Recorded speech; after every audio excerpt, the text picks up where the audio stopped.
நான் படித்தது பூதலூர் அரசு பள்ளியில் இருந்தாலும் என்னை கௌரவிப்பது இந்த பூதலூர் மண்ணில் இந்த அவர் lady of health matric higher secondary school Boothalur என்பதை பெருமைப்படுகிறேன்.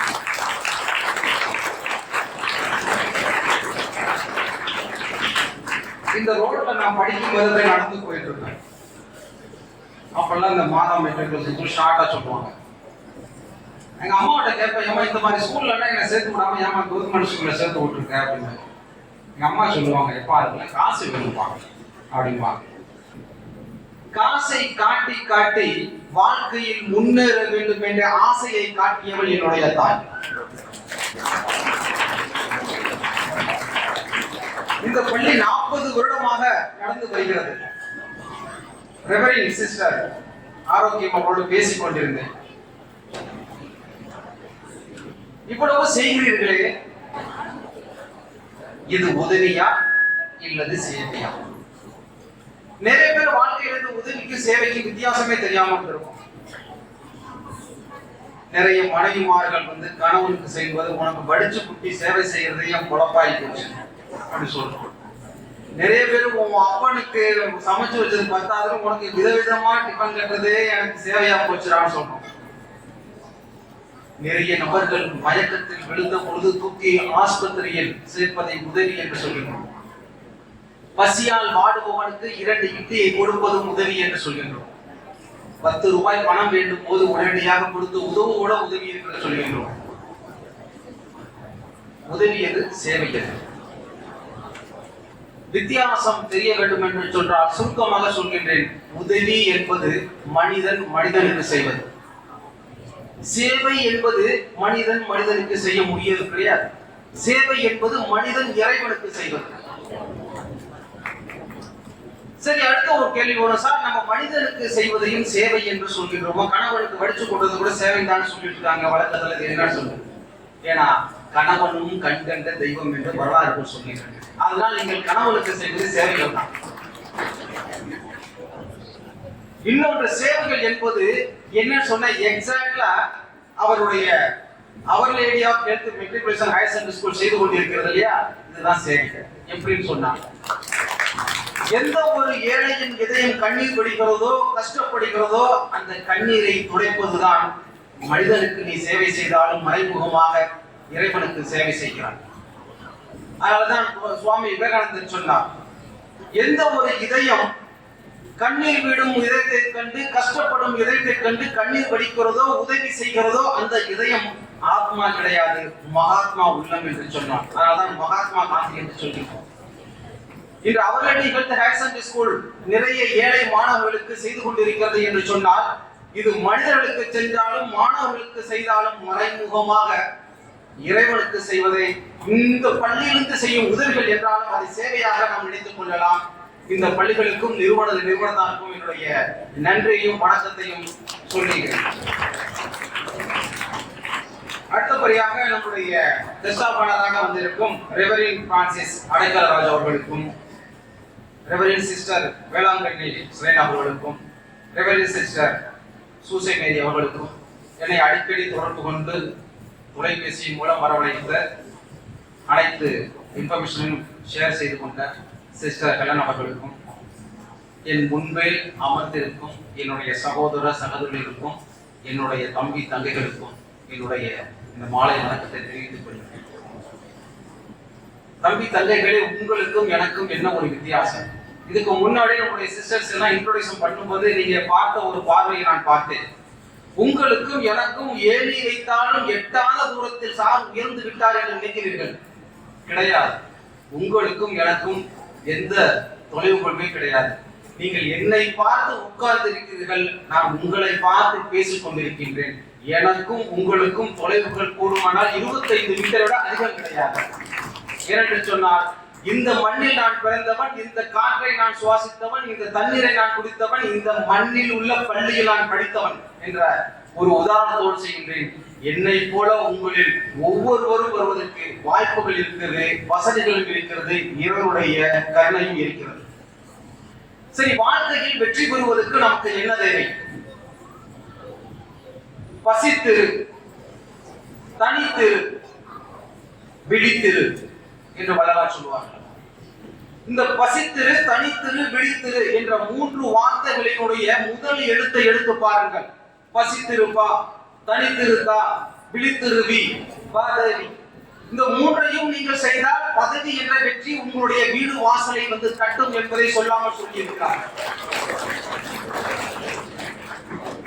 சரி, பசித்திரு என்று சொல்கின்றமே, பசித்திரு என்பதற்கு ஒரு மனிதன் பட்டினியால் பசியால் துடிக்கும் பொழுது 5 நாளோ 10 நாளோ துடிக்கும் பொழுது அந்த பசியால் துடிக்கும் ஒரு மனிதனுக்கு 10 நாள் கழித்து பணத்தையோ தங்க நகையோ வைரத்தையோ கொடுத்தால் அதனால் உண்ண முடியுமா? அந்த 10 நாள் பட்டினியோடு கிடக்கும் மனிதனுக்கு தேவை என்பது உணவு ஒன்றுதான். உணவு மட்டுமே வேண்டும் என்று சொல்லுவான். அதற்காக அவன் என்ன செய்ய வேண்டுமோ அத்தனை முயற்சிகளும் செய்வான். இது வந்து உணவுக்கான பசி. அந்த பசியை உருவாக்குவது வறுமை. நிறைய பேர் நம்ம என்ன செஞ்சிடறோம், வறுமை அப்படிங்கிறத காரணம் காட்டி நம்மளுடைய முயற்சிகளை எடுக்காம வந்துடும். There is no reason for success but so many reasons for failure ன்னு சொல்லுவோம். நான் வாழ்க்கையில முன்னேறதுக்கு காரணம் எங்க அம்மா அப்பா ஏழ்மையா பிறந்துட்டாங்க. நான் வாழ்க்கையில முன்னேறதுக்கு காரணம் எங்க அம்மா அப்பாவுக்கு படிக்க தெரியல. வாழ்க்கையில் முன்னேறதுக்கு காரணம் கிராம பள்ளியில படிச்சேன். வாழ்க்கையில முன்னேறதுக்கு காரணம் நான் வந்து ஆங்கில அறிவு இல்லாத காணொலியில படிக்காததான் காரணம். இப்படி நிறைய காரணங்களை சொல்லிக்கொண்டே செல்லலாம். அன்பு தம்பி தங்கைகளே, நன்றாக தெரிந்து கொள்ளுங்கள். வறுமை என்பது இழிவு கிடையாது. வறுமை என்பது பெரிதுதான், பெருமைதான். ஏனென்று சொன்னால் வறுமை இருப்பதை நினைத்து நீ பயந்து விடாதே, உன்னிடம் திறமை இருக்கு என்பதை நீ மறந்து விடாதே என்று பட்டுக்கோட்டை சொல்லியிருக்கிறார். குடிசையில் பிறப்பது குற்றம் அல்ல, ஆனால் குடிசையிலே இறப்பதுதான் குற்றம் என்று நான் சொல்கிறேன். உன்னுடைய முயற்சியால் குடிசையும் கோபுரம் ஆகலாம். கோபுரங்களும் முயற்சி இல்லை என்று சொன்னால் குடிசையாக மாறிடும். உன்னுடைய முயற்சி ஒன்று இருந்தால் போதும், இந்த உலகத்தை மாற்றி அமைக்கலாம். அந்த பசியை விரட்டுகின்ற, பசியை துரத்துகின்ற அந்த வெறி, அந்த வேட்கை, அந்த துடிப்பு உன்னிடத்தில் இருக்க வேண்டும். அவ்வாறு அந்த பசியை விரட்டுகின்ற நிலை வரும் பொழுது அறிவு பசி என்று உனக்கு வேண்டும். செவிக்கு உணவு இல்லாத போது சிறிதென்னும் வயிற்றுக்கு ஈயப்படும் என்று சொல்வார்கள். நிறைய நேரம் எங்க அம்மாவிட்ட நான் நாங்கெல்லாம் வந்து கல்லூரி படிக்கும் போது அப்பெல்லாம் நான் சொல்றது வந்து 1990 அந்த நேரத்துல வந்த குழந்தைகளுடைய அம்மா அப்பாவுக்கு தெரியும். இந்த பூதூர்ல ரேஷன் கடை 2 கடை தான் இருக்கும். பல குடும்பங்கள் ரேஷன் கடையில் வாங்கிய அரிசியை தான் சமைத்துக் கொண்டிருந்தார்கள். ஒரு வகையில் ரேஷன் அரிசி கிடைக்கவில்லை என்று சொன்னால் ஒருவேளை 2 வேளை பட்னியாக கூட இருந்திருக்கிறார்கள். அந்த குடும்பத்தில் இருந்த ஒரு வர்க்கத்தினுடைய குடும்பம் தான் எங்களுடைய குடும்பம். ஒவ்வொரு நாட்களும் இரவு தினத்தில் ஈவினிங் டயத்துல வந்து ரேஷன் கடையில் நின்று அரிசியை வாங்கி சமைத்து விட்டு அதை தண்ணி ஊற்றி அடுத்த நாள் பழையதாக சமைத்து விட்டு கல்லூரியில் படித்த காலம். ஒரு வகையில் என்னுடைய அம்மாவிடம் கேட்டேன், அம்மா 3 வேளை விட நீ சாப்பாடு எனக்கு போட மாட்டேங்கிறியே அப்படின்னு சொல்லி என் தாய் சொன்னான். 1 வேளை சாப்பிட்டால் போதும் உயிர் வாழ, 2 வேளை எடுத்தால் அது வாழ்க்கைக்கு இன்பம், 3 வேளை கிடைத்தால் போதும் ஒரு அரசனுக்கே போதும் என்றார்கள். அப்போதுதான் எனக்கு பளிச்சென்று சொன்னது, வாழ்க்கையில் முன்னேறுவதற்கு 1 வேளை போதும், உயிர் வாழ்வதற்கு நமக்கு தேவை பசியோடு இருக்க வேண்டும். அந்த பசியோடு இருந்தால்தான் வாழ்க்கையில் என்ன அர்த்தங்கள் என்னவென்று தெரியும் என்பார்கள்.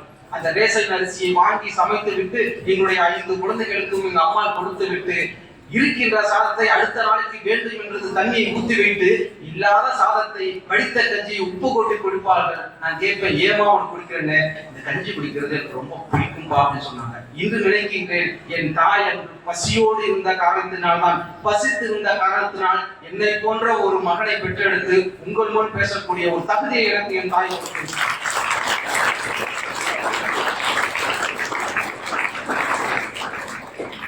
பசியினால் ஒரு பயன் உண்டு. என்ன தெரியுமா? ஒரு கல்லில் இருக்கு, ஒரு கல்லை வந்து சிப்பியை வச்சு செதுச்சு தேவையில்லாத கல்லின் பாகங்களை விளக்கும் பொழுது அந்த கல் ஒரு சிலையாக கடவுளாக மாறி பரிணமிக்கிறது.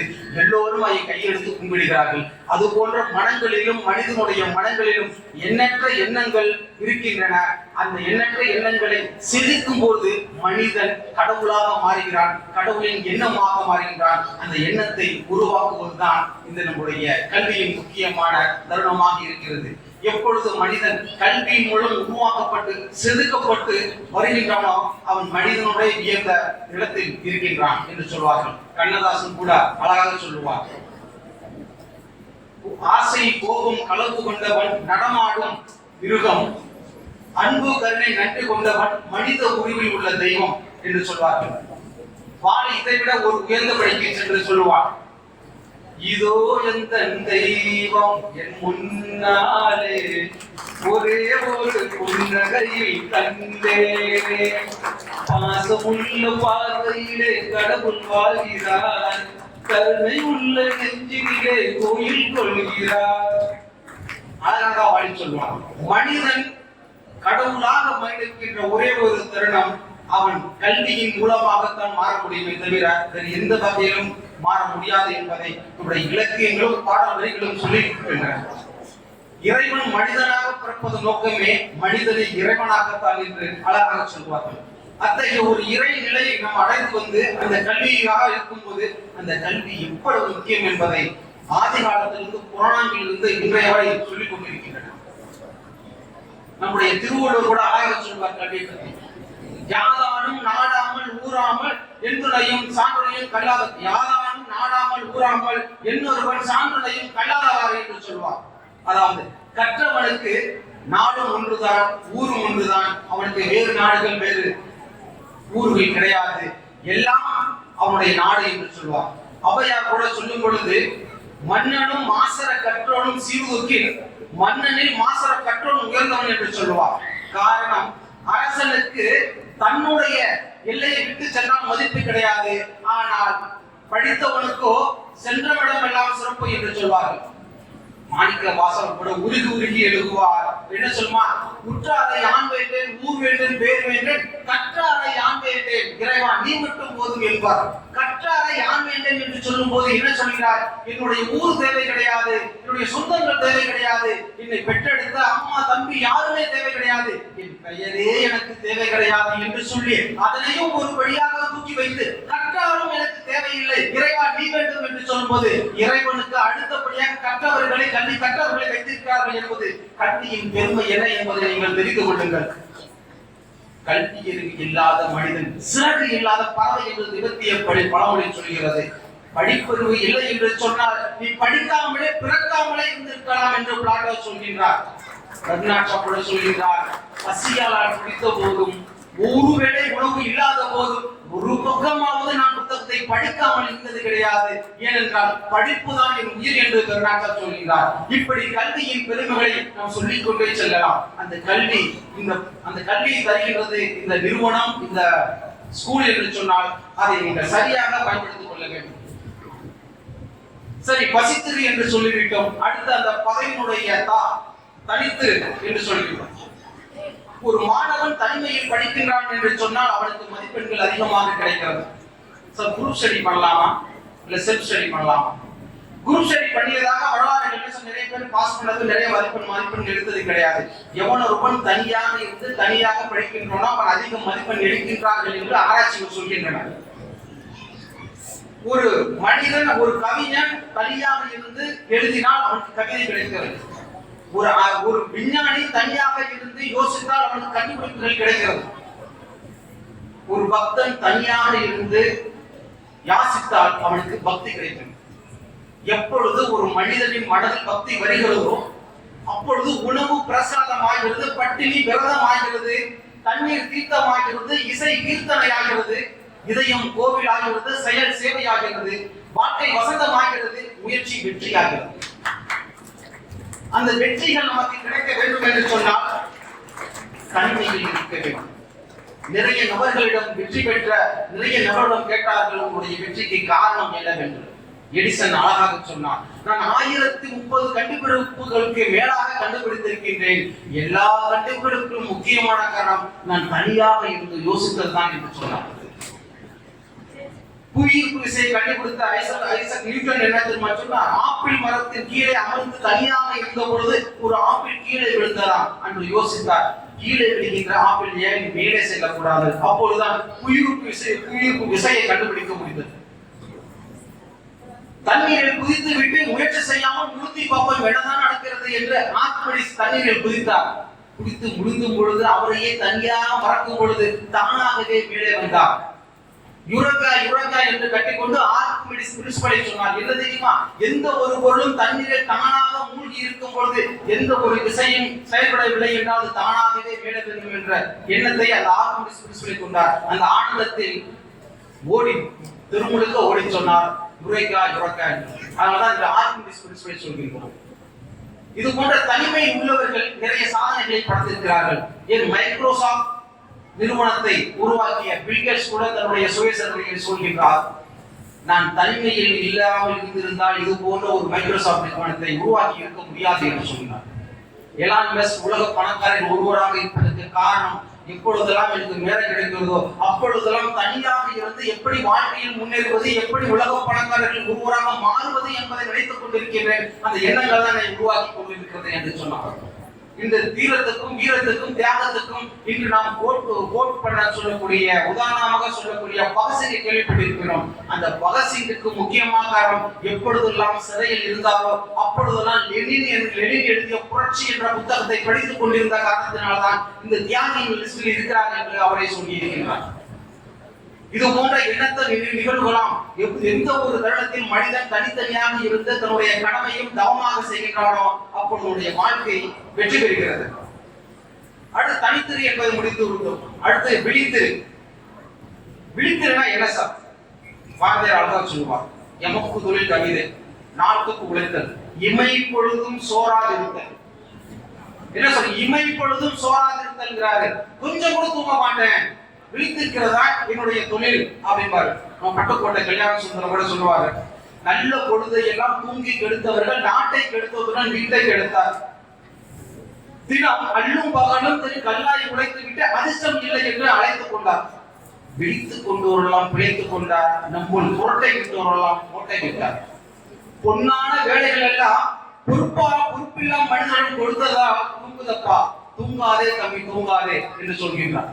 பொன்னான வேலைகள் எல்லாம் இன்று இளைய சமுதாயம் உங்களிடம் கொடுக்கப்பட்டிருக்கிறது, படிக்கின்ற பொறுப்பெல்லாம் கொடுக்கப்பட்டிருக்கிறது. எனவே நீங்கள் எப்படி கவிதை எழுத வேண்டும் என்று சொன்னால், படிப்பது என் கடமை, இமை பொழுதும் சோறாதிருத்தல் என் கடமை என்று நினைக்கும் பொழுது உங்கள் வாழ்க்கை கொஞ்சம் வசனமாகிறது. தூக்கத்தினால் வாழ்ந்தவர்களும் இருக்கிறார்கள், தூக்கத்தினால் வீழ்ந்தவர்களும் இருக்கிறார்கள். இந்தியன் நெப்போலியன் என்று இந்திய அரசுகளை சொல்கின்றோம். காரணம், நெப்போலியன் என்பவன் என்றுமே தோத்தது கிடையாது. ஆனால் அவன் தோத்த ஒரே ஒரு போர் வாட்டர்லூ என்று சொல்லப்போம். வாட்டர்லூ என்று சொல்லக்கூடிய போரில் நெப்போலியன் தோத்ததுக்கு காரணம் அவனுடைய திறமை கிடையாது, திறமை இல்லாமல் இருந்தது கிடையாது. அவனுக்கு நிறைய படபலம் இருந்தது, திறமை இருந்தது. அந்த படை வாட்டர்லூ என்ற போரில் மட்டும் தோற்பதற்கு காரணம் என்ன? அவன் உறங்கி விட்டான். உறங்கி விழிக்கும் பொழுது பக்கத்தில் இருந்த அமைச்சர் தவறான நேரத்தை சொல்லிவிட்டார். தவறான நேர கழிப்புதான் அவன் இந்த படையில் தோல்வி அடைந்ததற்கான காரணம் என்று வரலாறுகள் சொல்கின்றன. அவுரங்கசீப்பிடம் கேட்கிறார்கள், ஐயா நீங்கள் எப்பொழுதுமே தூங்காமல் இருக்கிறீர்களே எப்படி என்று. முகலாய சாம்ராஜ்யத்திலே அதிகமாக இடங்களை பிடித்தது அவுரங்கசீப். அழகாக சொல்கிறார் அவுரங்கசீப், இன்று ஒரு நிமிடம் தூங்கியதற்காக என் வாழ்நாள் முழுக்க நான் வருத்தப்பட விரும்பவில்லை, அதனால் உறக்கத்தை நான் தள்ளி வைத்திருக்கின்றேன், அவ்வளவுதான் என்று சொல்கின்றார். அண்ணல் அம்பேத்கருடைய நாடகத்தை சரியாக சொன்னார்கள். அண்ணல் Ambedkar second round of conference லண்டனுக்கு போறாங்க படிக்கிறது, மீட்டிங் அட்டெண்ட் பண்றதுக்கு. உலக தலைவர்கள் அனைவரும் போறார்கள், மகாத்மா காந்தி எல்லோரும் போய் சேர்றாங்க. இரவு 2 மணிக்கு எல்லா தலைமுடைய அறைகளும் விளக்குகள் அணைக்கப்பட்டு விட்டது. ஆனால் ஒரே அறையின் விளக்கு மட்டும் எரிந்து கொண்டிருக்கிறது. அண்ணல் அம்பேத்கர் படித்துக் கொண்ட அறை. அதனுடைய அந்த நிருபர், பத்திரிகை நிருபர் அந்த கதவை தட்டி கேட்கிறார், எல்லா தலைவர்களும் உறங்கிவிட்டார்களே, நீங்கள் மட்டும் இன்னும் உறங்காமல் இருக்கிறீர்களே, என்ன காரணம் என்று. அதுக்கு அவர் பதில் சொல்கின்றார், உறங்கிய தலைவர்களின் சமுதாயம் விழித்துக் கொண்டிருக்கிறது, என்னுடைய சமுதாயம் தூங்கிக் கொண்டிருக்கின்றது, அதனால் நான் விழித்துக் கொண்டிருக்கின்றேன் என்று சொன்னார். தம்பி தங்கைகளே, இந்த பள்ளியில் படிக்கும் நீங்களும் உன்னுடைய சமுதாயம் என்று சொல்லும் போது உன்னுடைய அம்மா அப்பா சொந்தங்கள் ஊரார்கள் உற்றார்கள் உறவினர்கள் எல்லோரும் தூங்கிக் கொண்டிருக்கிறார்கள், நீ விழித்துக் கொண்டிருக்க வேண்டும். விழித்தாதான் வாழ்க்கை, விழித்தாதான் எதிர்காலத்தில் உன்னுடைய எதிர்காலம் இருக்கிறது என்பதை நீ மறந்துவிடக் கூடாது. அடுத்து சரி சார் 3 செஞ்சுட்டோம், 3 போதுமா சார்? இந்த பதவி என்று வந்த பிறகு அதை தக்க வைக்கணும் இல்லையா? தக்க வைக்கிறது ஒரு குணங்கள் வேணும். அந்த தக்க வைக்கிறதுக்கு என்னன்னு ஒரு தகுதி வேணும். அந்த தகுதி என்னன்னு சொல்லி அப்ரிவேட் பண்ணி வச்சா தன்னம்பிக்கை, குறிக்கோள், திறமை, இந்த 3 இணைந்த தகுதி உன்னிடம் இருந்தால் உன்னுடைய எதிர்காலத்தில் எப்பொழுதுமே வெற்றி பெற்ற மனிதனாகவே மாறுவாய். தன்னம்பிக்கைக்கு முக்கிய உதாரணம் சொன்ன நம்பிக்கைக்கு தன்னம்பிக்கை என்ன சார் வித்தியாசம்? நம்பிக்கை என்பது மற்றவர்கள் மீது வைப்பது, தன்னம்பிக்கை என்பது தன் மீது வைப்பது. நான் கல்லூரியில் பிஎஸ்சி ஜுவாலஜி பெரியார் ஈவிஆர் கல்லூரியில் சேரும் பொழுது எனக்கு பிடித்த பாடம் ஜுவாலஜி. ஜுவாலஜில போய் ஜாயின் பண்ணேன். அப்ப ஜுவாலஜி ப்ரொஃபசர் சங்கத்து கேட்டார், எல்லா மார்க்கையும் கேட்டுட்டு இருந்தார். என்னுடைய மார்க் கேட்ட பிறகு, நல்ல மதிப்பெண் வாங்கியிருக்கிறாயே, நீ பிஎஸ்சி மேத்ஸ்ல ஜாயின் பண்ணிருக்கலாம், பிஎஸ்சி கெமிஸ்ட்ரியில ஜாயின் பண்ணிருக்கலாம், எதுக்கு போய் ஜுவாலஜில ஜாயின் பண்ணேன்னு சொன்னாங்க. ஏன் சார் கேட்டேன். ஜுவாலஜி பாட்டுக்கு இருந்தா எங்கப்பா வேலை கிடைக்குது. அப்பனா நாங்க படிக்கும்போது பாத்தீங்கன்னா ஆர்ட்ஸ் கிடைச்சுன்னா ஒண்ணுமே கிடைக்காது, அடுத்து ஜுவாலஜி படித்தா வேலை கிடைக்காது, அப்படி மாதிரி இருந்துச்சு. ஏன் சார் கிடைக்காதுன்னு சொல்லி எப்படி கிடைக்கும் சொன்னாரு. சார் உங்களுக்கு எப்ப சார் ரிட்டையர் ஆகுவீங்கன்னா, நான் ஒரு 5 வருஷம் ரிட்டையர் ஆகணும் சார். அப்ப அந்த போஸ்ட் வேக்கன்ட் ஆகுமா ஆகாதா சார் ஆகுனாரு. அப்ப நான் எம்எஸ்சி முடிச்சிருவேன் சார், யூபிஎஸ்சி எக்ஸாம் பாஸ் பண்ணுவேன் சார், உங்க வழிக்கு நான் வந்துருவேன் சார் சொன்னேன். சிரிச்சாரு. கம்பல்சரியா உனக்கு வேலை கிடைச்சிருப்பா, நீ ரிட்டையர் ஆகணும்னா அவங்க உனக்கு வேலை கிடைச்சிருன்னு சொன்னாரு. அவர் சொன்ன வாக்கு படித்தது. நானும் எம்எஸ்சி முடிச்சா யூஜிசி ஸ்லெட் எக்ஸாம் பாஸ் பண்ணி அந்த ப்ரொஃபசர் ஆவதற்கு தகுதிக்கான தேவை நான் செட் பண்ணேன். அடுத்து கடைசியா நான் வந்து 2003ஆம் ஆண்டு ஐஏஎஸ் தேர்வில் தேர்ச்சி பெற்று அகில இந்திய அளவில் 261 ரேங்க் வாங்கி இன்று கல்லூராக இதுதான் தன்னம்பிக்கை. தன்னம்பிக்கை என்பது தன்மையை மற்றும் நம்பிக்கை. அந்த தன்னம்பிக்கை வைத்து நீங்கள் முன்னேறி செல்ல வேண்டும். அடுத்து குறிக்கோள். தன்னம்பிக்கை இருக்கு, குறிக்கோள் எப்படி இருக்கணும்? பூமியினுடைய குறிக்கோள் சுற்றிக் கொண்டே இருப்பது, நதியினுடைய குறிக்கோள் ஓடிக்கொண்டே இருப்பது, இதயத்தினுடைய குறிக்கோள் குடித்துக் கொண்டே இருப்பது, நுரையினுடைய குறிக்கோள் சுவாசித்துக் கொண்டே இருப்பது, மாணவனுடைய குறிக்கோள் படித்துக் கொண்டே இருப்பது. தம்பி, உலகத்திலேயே இந்தியாவில் மட்டும்தான் படித்தால் நீ மிகப்பெரிய பதவியை அடைய முடியும் என்ற நிலை இருக்கிறது. வேற எந்த நாட்டிலும் கிடையாது. படிப்பது சுலபமான வேலை, படிக்கும் போது தெரியாது, படித்து முடித்த விட தெரியும். இப்ப 12ஆம் வகுப்பு படிக்கும் மாணவ மாணவியிடம் கேட்டால் 5ஆம் வகுப்பு எப்படி இருந்தால் அழகா என்னமா இருந்துச்சு அது சொர்க்கம்னு சொல்லுவான். அதே 5ஆம் வகுப்பு படிக்கும் போது ஆரம்ப பள்ளி ஆசிரியர் எத்தனை அடி வாங்கி இருப்பார்கள், எத்தனை முறை நம்முடைய அம்மாவிடம் சொல்லி அந்த ஆரம்ப பள்ளி ஆசிரியர் வந்து அடிக்கிறாயா இல்லையா என்று குறை சொல்லியிருப்போம். கல்லூரி படிக்கும் போது 10ஆம் வகுப்பு எப்படி இருந்தது சொன்னால் அது ஒரு சொர்க்கம் என்று சொல்லியிருப்போம். ஆனால் 10வது படிக்கும் போது எத்தனை முறை ஹோம்வொர்க் எழுதாம வீட்டுல திட்டு வாங்கி கொட்டு வாங்கி அம்மாவோட சைன் கேட்டா அடிப்பான்னு சொல்லி அப்பாவோட சைன் வாங்கிட்டு அவரை சொல்லியிருக்கோம். ஒவ்வொரு தருணங்களிலும் நீ படிக்கும் போது கஷ்டமாக தோன்றும், ஆனால் அந்த தருணங்களை விட்டு அடுத்த நிலை போகும்போது மிக மிக அழகாக தோன்றும். இது சரியான படிக்கின்ற தருணம், அழகான தருணம். நல்ல படித்து பாருங்கள், உங்கள் வாழ்க்கையில் மிக உயர்ந்த நிலையை அடைவீர்கள். குறிக்கோள் என்பதற்கு ஒன்று சொல்கின்றேன். என்ன தெரியுமா குறிக்கோள்? எப்படி தெரியுமா? எல்லாத்தையும் உனக்கு என்ன வரும், எப்படி படிக்கணும் அப்படிங்கிறதால தெரியும். ஒரு சீடர் வந்து குருட்ட போய் கேட்டாங்க, ஐயா எனக்கு எய்மே இல்லையே, குறிக்கோளே இல்லையே, நான் எப்படி வாழ்க்கையில முன்னேறதுன்னு சொல்லி. அவர் சொன்னா சமையல் இதுக்கப்புறம் 5 நாள் பொறுமையாக வச்சார். பொறுமை இழந்தான். குருவே, நான் குறிக்கோளை அடைவது எப்படி என்பதற்காக நான் இங்கு வந்திருக்கின்றேன் அப்படின்னு சொன்னான். சரியா? சரின்ட்டு ஒரு நாள் என்ன செய்யற இடத்துல கால வராங்க. அந்த பிறகு கோழி கூட 20 கோழி இருந்துச்சு, திறந்து விட்டார். திறந்துட்டு ஒரு கோழியை பிடிச்சிட்டு வாங்க. 20 கோழிகளும் 20 டைரக்ஷன்ல ஓடுச்சு. விரட்டி பிடிக்கிறான், ஒரு கோழியோட பிடிக்க முடியல, பிடிக்கவே முடியலன்னு சொன்னான். சரி அப்படியே இருக்கு, உனக்கு நாளைக்கு இன்னொரு டெஸ்ட் வைக்கிறேன்டா. அடுத்த நாள் வந்தான். அப்ப என்ன சொன்னாரு, அந்த 20 கோழி போய் திறந்து விட போறேன், ஒரு கோழியின் கழுத்தில் மட்டும் சிவப்பு கலர் ஒரு ரிப்பன் கட்டி இருப்பேன், நீ அந்த கோழியை மட்டும் தான் பிடிக்க வேண்டும் என்று சொன்னான். சரி அப்பா இன்னைக்கு பரவாயில்ல, 20 கோழியை வெட்டுறது மிச்சமாச்சு, ஒரு கோழி மட்டும் பிடிக்கலான்னு வெயிட் பண்ணிருந்தான். கரெக்டா திறந்து விட்டாரு. 20 கோழிகள் வந்தன. சரியாக சிவப்பு கலர் போட்ட கோழியை ஒரே முடிச்சு பிடித்தான், ஒரு நிமிடத்தில் பிடித்து கொடுத்தான். அப்பொழுதுதான் இந்த குருஜி சொன்னார், உனக்கு குறிக்கோள் சரியாக இருந்தால் உன் வாழ்க்கையில் வெற்றி பெறுகின்றாய்.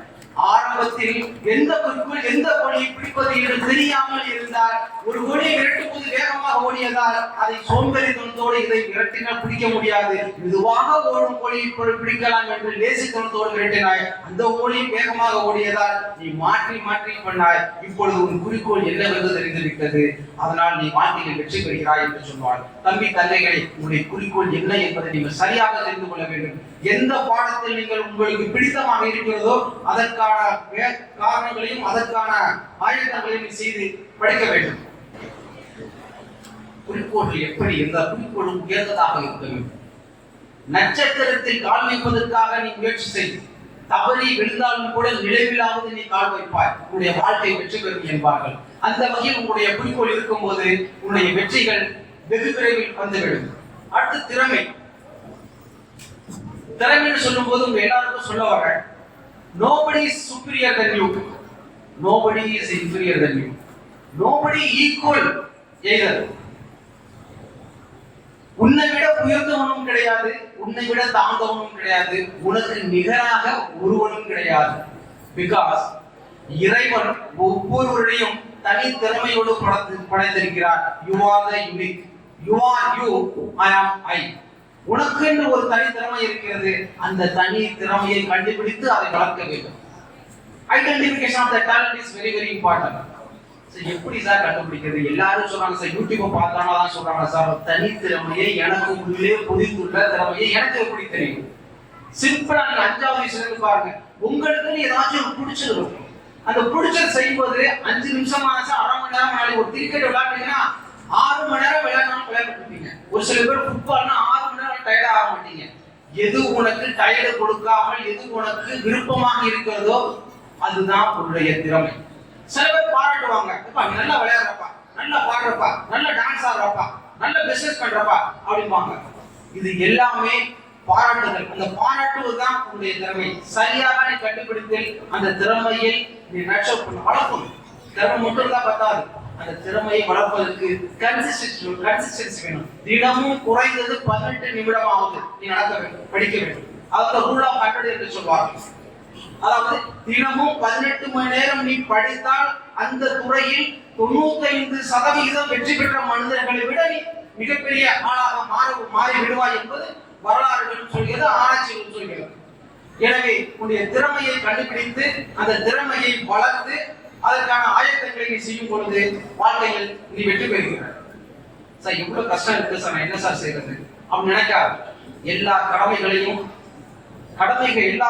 நீ எடுத்துக்கொள். எல்லா பொறுப்புகளையும் இறந்து நிழல் வேண்டும் போது மரம் ஒன்று உண்டு, பகை வந்த போது துணை ஒன்று உண்டு, இருள் வந்த போது விளக்கு ஒன்று உண்டு, எதிர்காலம் என்று நாம் எல்லோருக்கும் உண்டு என்று நீ நம்பும் போது வாழ்க்கை சிறப்பாக இருக்கும். அடுத்து நம்மளுடைய குழந்தைகள்லாம் ரொம்ப பதவி வாங்கிட்டாங்க, தகுதியோடு இருக்காங்க. அடுத்து டூஸ் அண்ட் டோன்ட்ஸ். பேரண்ட்ஸ் என்னென்ன செய்யணும் செய்யக்கூடாது.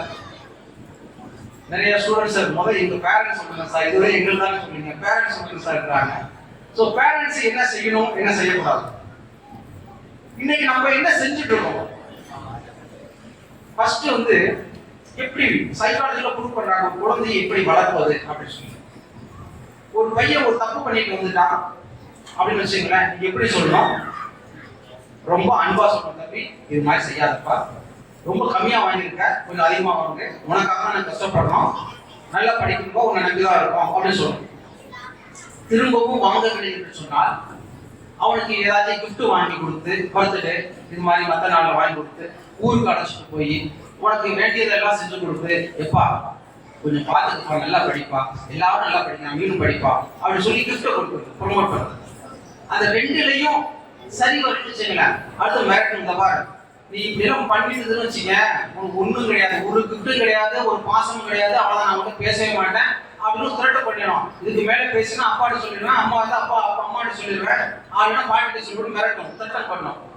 இந்த 3 கேட்டகரி அடங்கன்னு வச்சுங்களேன். 3வது கேட்டகரி பிறகு தான், குச்சி எடுத்து அடி பெடுத்து கட்டிடும். இந்த 4 கேட்டகரியில குழந்தைகள் அடங்கும். இது 2000ல இருந்து இதுவரை சொல்லியிருக்காங்க. 2000 இயர்ஸ் முன்னாடி இருந்து ஃபாலோ பண்ற ஒரு பிரின்சிபல். இந்த எல்லா குழந்தைகளும் சைல்டு சைக்காலஜி சொல்றாங்க, எல்லா குழந்தைகளும் இந்த 4 கேட்டகரியில வந்துடும். சில குழந்தை அன்பால திருந்தும், சில அடிச்சா திருந்தும், ஒரு சொந்த புதைச்சா திருந்தும், சில குழந்தை கிஃப்ட் கொடுத்தா திருந்தும் அப்படின்னு சொல்லி. ஆனா இது சரியாக புரிந்து நம்ம என்ன செய்யறோம்? ஆனா என்ன செஞ்சுட்டு இருக்கோம்னா உத்தாவா பண்ணிக்கிறோம். எப்படின்னா பையன் சொல்லுவான், இன்னைக்கு பேப்பர் கொடுக்குறதா அம்மா அப்பாவுக்கு பிபி ஏறிடுங்க, பேரண்ட் டீச்சர் மீண்டா அம்மா அப்பாவுக்கு பேரண்ட் வந்துடும், நான் போல நீ போல நம்ம அம்மா அப்பா அடிச்சுக்குவாங்க, ஏன்னா நான் போன நமக்கு பிபி வந்துடும். வந்த பிறகு பேரண்ட் டீச்சர் வந்த உடனே அல்லது மார்க் கம்மியா வாங்கிட்டு வந்தா, அது தப்பு பண்ணிட்டு வந்தா உடனே என்ன செஞ்சோம், ஓங்கி ஒரே அடி அடிக்கும். பனிஷ்மெண்ட் தான் ஃபர்ஸ்ட் ஸ்டார்ட் பண்ணுவோம். அடிச்ச பிறகு என்ன செஞ்சிருவாங்க, சரி இருக்கிறதுல மிகப்பெரிய பனிஷ்மெண்ட் அடிக்கிறது தான். தப்பு பண்ணிட்டு அடிச்சுட்டீங்க, முடிஞ்சு போச்சு. திரும்பவும் கேவலமா தடிமாடு, மாடு எரும மாடு இப்படி வளர்ந்துருக்க, ஒண்ணுமே இல்லாம இருக்க, ஏட்டா பக்கத்துல இருக்க பையனை பாடா எப்படி நல்லா இருக்கு, ஏட்டா அப்படி வந்து திரும்ப அடிக்கும். சரி அடி வாங்குறது உடம்பு, ஏட்டா உனக்கு அடிச்சாலும் திருந்தாரா, நாக்க பொண்ணு திட்டுனா தாண்டா பொண்ணு திட்டு திட்டுவோம். இது மூணாவது கேட்டகரி. திட்டிட்டு உட்காந்துட்டு மனசு கேட்காது. உடனே அப்பாவுக்கு சொல்லுவோம், இதை பாருங்க நான் அடிச்சுட்டேன், திட்டேன், கொஞ்சம் ஏதாச்சும் கிஃப்ட் தாங்க. கிஃப்ட்னா ஏதாச்சும் ஸ்விக்கியில் ஆர்டர் பண்றது, இல்லைன்னா சொமாட்டோவில் ஆர்டர் பண்றது, இல்லைன்னா பிடிச்சதை வாங்கி தர்றது, இல்லைன்னா சினிமா வளர்ச்சி போகுது, ஏதாச்சும் போங்க சமாதானம் பண்ணி உங்க குழந்தை சமாதானம். அடுத்த கிஃப்ட் இருந்துச்சு. இப்போ இந்த கிஃப்ட் வாங்கின பிறகு முடிச்சுட்டு வந்த பிறகு அதுக்கப்புறம் எப்பா என் ராசா இதை சொல்லலாம், உனக்கு கவலைப்படாதப்பா நான் பார்த்துக்கிறேன், எண்ணி நின்னமா நான் உனக்கு தேவை மாட்டேன், அடிக்கவே மாட்டேன், நல்லா படிச்சுக்கடி அப்படிப்போம். இது ராங்கான மெத்தட். அப்படியே அதை தான் செய்யறோம். ஃபர்ஸ்ட் அங்க அன்பா பேசணும், கிஃப்ட் கொடுத்தோம், அதட்டணும், அடிச்சோம், கடைசியில அடிச்சது. ஆனா இந்த ஆரம்பத்துல அடிக்க ஆரம்பிச்சுட்டோம், திட்டுறோம், கிஃப்ட் கொடுக்குறோம், அன்பா பேசணும். சோ எதை செய்யணும் முன்னாடி, எதை செய்யணும் பின்னாடி அப்படிங்கிறத பேரண்ட்ஸ் நீங்க தெரிஞ்சுக்கணும். அடுத்து இன்னொரு தவறான எண்ணம் எல்லா பேரண்ட்ஸோடைய மனசுல இருக்கு. நீங்க அம்மாவோட நான் படிக்கும் போது என்னம்மா படிக்கணுமா, அம்மா படிக்கிறது அஞ்சாவது தான் படிச்சிருப்பாங்க. அவங்க சொல்லுவாங்க, எப்பா என்ன படிச்சா என்னன்னு என்ன எதை நான் படிப்பான், ஏதோ கையில காசு கொடுத்தா போதுப்பா அப்படின்னு சொல்லுவாங்க. எந்த ஒரு ரெஸ்ட்ரிக்ஷனும் எங்க அம்மாட்ட கிடையாது. ஆனா இப்போ உள்ள பேரண்ட்ஸ் எப்படி தெரியுமா இருக்காங்க, தான் பையன் ஒருத்தனுக்கு பார்க்கணும், எதிர்த்த வீட்டு பையன்கிட்ட உள்ள திறமையும் இருக்கணும், வலது புறத்தில் உள்ள பையனுடைய திறமை இருக்கணும், இடது புறத்தில் உள்ள பையனுடைய திறமை இருக்கணும், ஃபர்ஸ்ட் ஃப்ளோர் செகண்ட் ஃப்ளோர் பையனுடைய திறமை இருக்கணும், தெருவில் உள்ள பையனோட எல்லா திறமையும் சேர்ந்து இருக்கணும். ஒரே தம் மகன் மகளிடம் அனைத்து மகளிடம் உள்ள திறமைகள்லாம் ஒன்று சேர்ந்து இருக்கணும்னு நினைக்கலாம். ஆனா அவங்க நல்லா தெரியும். ஏங்க நான் கேட்கிறேன், நீங்க மாங்கோட்டை வச்சீங்கன்னா அது மாமரம் தான் வைக்குமா, இல்ல மாமரத்துல இருந்து தக்காளி வெங்காயம் அல்லது எல்லாமே கிடைக்குமா? இல்ல எந்த விதைய விதைக்கிறீங்களோ அந்த விதை தான். ஒரே விதை ஒரே மகன் ஒரே மகளை வச்சுக்கிட்டு எழுத்தாப்புல உள்ள பக்கத்துக்கு உள்ள பக்கத்துக்கு நல்லா படிக்கிறா, பக்கத்து மாதிரி படிக்கிறா, எழுத்தாவுள்ள எழில ரசி நல்லா டான்ஸ் ஆடுறாங்க, டான்ஸ்னா நல்லா ஆடுறியா, இந்த பக்கத்துல பாமாசம் கிரிக்கெட் ஆடுறா, அது மாதிரி கிரிக்கெட் ஆடுறியா, ஏன்னா ஒண்ணுமே இல்லை அப்பா மாதிரி நடுவுதா ஏன்னா அந்த தடவை கூட உனக்கு இல்லையா கடைசி சுற்றி அப்பாடு திரும்பி பார்த்த தவிர உன் புத்தி தான் இதே வந்துருக்கு, உன்ன கிட்ட முடியாம பிள்ளை கட்டி அழைவு சொல்லுவோம். அன்பு பெற்றோர்களே நன்றாக புரிந்து கொள்ளுங்கள், உங்கள் குழந்தை ஒரு சீட், ஒரு விதை இறைவனால் கொடுக்கப்படுறது. அந்த விதை என்ன என்பதை தெரிந்து கொள்ளுங்கள். அந்த விதை விரும்பும் இடத்தில் நல்ல மண்ணில் விதைத்தால், நீர் ஊற்றினால், பாதுகாத்தால் நல்ல பலன் கிடைக்கும் என்பதை புரிந்து கொள்ளுங்கள். இது பெற்றோர்களுக்கு உள்ள டூஸ் அண்ட் டூன்ஸ். அடுத்து ஸ்டூடெண்ட்ஸுக்கு நிறைய பேரண்ட்ஸ் இருக்கிறாங்க, சார் எங்களுக்கு திட்டுறீங்க, ஸ்டூடெண்ட்ஸுக்கு திட்டுங்க சார், அவங்க ஃபுல்ல காமெண்ட்ல சார் மொபைலை வச்சுக்கிட்டு இருக்காங்க, ஏ அப்பா அப்படி சொல்லி. இன்னைக்கு மொபைல்ல மட்டும் இந்த ரெட்டு பேட்டரி கம்மியாச்சுன்னா ரெட்டு வந்துச்சுன்னு வச்சுக்கலாம், எல்லாமே ஸ்டாப் ஆயிடும். டிராபிக் ஜாம்ல ரெட்டு வந்தா எல்லா வண்டியும் நின்றுடும் பாத்தீங்களா? அது மாதிரி நம்ம வச்ச மொபைல்ல ரெட் லைட் வந்துச்சுன்னா எல்லா ஆக்டிவிட்டி எல்லாம் ஸ்டாப் ஆகும். எதுவுமே திங்க் பண்ணும், முதல் சார்ஜர் எங்கன்னு தேடி இருக்கு, சார்ஜர் போட்ட பிறகுதான் அடுத்து நமக்கு லைஃப் வரும். அது மொபைல் அவுட் ஆஃப் கவரேஜ் வந்துச்சுன்னு வச்சுக்கலாம், ஆகியவே பிடிச்சது மாதிரி எங்கெல்லாம் தேடிக்கிட்டே போவோம், ஓடி போயிட்டு போவோமா, இந்த பஸ் போய் செகண்ட் போய் டாப்ல போய் டவர் வரதுக்கு பேசணும்னு சொல்லுவோம். நேற்று நியூஸ் பேப்பர்ல பாத்தீங்கன்னா தெரியுமா, சென்னையில் டாப் ஃப்ளோர்ல மொபைல் பேசும் டவர் இல்லாம டாப் ஃப்ளோர் போனா சிக்னல் கிடைக்கிறதுன்னு போய் பேசும்போது இடித்து மாணவன் இறந்து விட்டான். நியூஸ் பேப்பர் படிச்சு பாருங்க. சோ மொபைலால் வரக்கூடிய மோகமும் உங்களுக்கு எந்த அளவில் மாற்றி இருக்கிறது என்பதை நீங்கள் தெரிந்து கொள்ளுங்கள். அந்த மொபைல் மோகத்திலிருந்து விடுபட வேண்டும். சில பேர் பேசலாம், சார் மொபைல தானே சார் பார்த்துட்டு இருக்கேன், என்ன சார் பிரச்சனை, நான் பார்த்து பேசிட்டு இருக்கேன் சார் அப்படின்னு சொல்லி. நீங்கள் மொபைல் பேசுவதால் தலைமுறைக்கு தலைமுறை பிரச்சனை என்ன தெரியுமா? இன்னைக்கு த்ரீ சீட்டர் சோஃபா இருக்கு, 3 தலைமுறைகள் உட்கார்ந்து இருக்காங்க, தாத்தா அம்மா பையன். இந்த 3 தலைமுறைகள் கைகளிலும் 3 மொபைல்கள் இருக்கிறது. ஒவ்வொருவரும் யாரோ ஒரு உலகத்துடன் தொடர்பு கொண்டு பேசுகிறார்கள். அருகில் உள்ள அம்மாவிடம் பேச வேண்டும் என்று மகனுக்கு தெரியவில்லை, அருகில் உள்ள அப்பாவிடம் பேச வேண்டும் என்று மகளுக்கு தெரியவில்லை. அமெரிக்காவிலோ அடுத்த ஊரிலோ உள்ள எவரோடையே பேசிவிட்டு எவரோடையே சேர்த்து விட்டு அருகில் உள்ள முகத்தை கூட பார்ப்பது கிடையாது. சாப்பாடு ஆகிவிட்டார் சொன்னா முகத்தை பார்த்து கூட பேசாமல் இன்னும் 5 நிமிடத்தில் ஆகிவிடும் என்று சொல்கின்றோம். தன்னுடைய மகன் ஃபர்ஸ்ட் ஃப்ளோர் ரூம்ல இருந்தா ரூமுக்கு போய் பார்த்துட்டு வாடான்னு சொல்லாம கூட போன் அடிச்சு இங்க வான்னு சொல்றோம். இதை விட கொடுமையான விஷயம், அடுத்த அறையில் உள்ளவனுக்கு தன்னுடைய புத்தகத்தை கொடுப்பதற்கு ஜொமேட்டோவை ஆர்டர் பண்ணி இங்க இருந்து வந்து எடுத்துட்டு வர portal services Zomato portal services அவன்கிட்ட ஆர்டர் பண்ணி மொபைல் கொண்டு கொடு அப்படிங்கிற உலகத்தில் நாம் வாழ்ந்து கொண்டு இருக்கின்றோம். we are digitally divided. உறவுகளை மறந்து விட்டோம், உறவுகளை கரைத்துக் கொண்டிருக்கின்றோம்.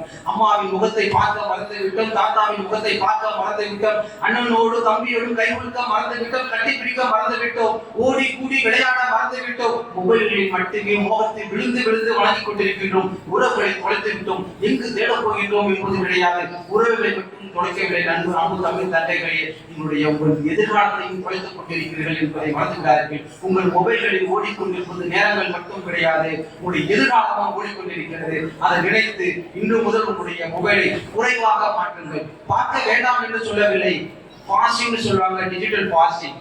ஒரு நாளைக்கு 1 மணி நேரம் பார்ப்பதாக நீங்கள் வைத்துக் கொண்டு அந்த 1 மணி நேரத்தை மட்டும் மொபைலை பார்த்துவிட்டு மற்றவர் பார்க்க மாட்டேன் என்று நீங்கள் சபதம் எடுங்கள். ஏனென்று சொன்னால் நீ தனித்து இருக்க வேண்டும், பசித்திருக்க வேண்டும், விழுந்து இருக்க வேண்டும். அப்போதுதான் உன்னுடைய வெற்றி உன்னை தேடி வரும். நான் IAS போய் படிக்கும் போது சென்னையில 3 வருடம் தங்கியிருந்தேன். நான் இங்கு சென்னை தஞ்சாவூர் போதிலிருந்து எடுத்து சென்று சென்னைக்கு சென்றது என்னுடைய 2 சட்டைகள், 2 பேண்ட், அவ்வளவுதான், உண்மை கிடையாது. அங்க போய் ஒரு சின்ன சேர், நீல கட்டாய் லாங் ஹேண்டில் சேர், அதான் போடுவோம்.